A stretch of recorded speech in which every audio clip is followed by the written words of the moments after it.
गुरुपूजिताय गुरुदैवताय गुरुकुलस्थायिने गुरुविक्रमाय गुह्यप्रवराय गुरवे गुणगुरवे गुरुदैत्यकलक्षेत्रे गुरुधर्मसदाराध्याय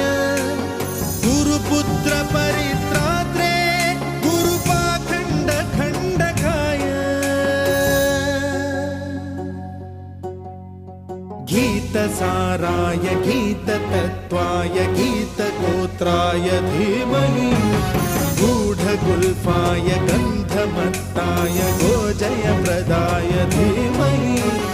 गुणातीताय गुणाधीशाय गुणप्रविष्टाय धीमहि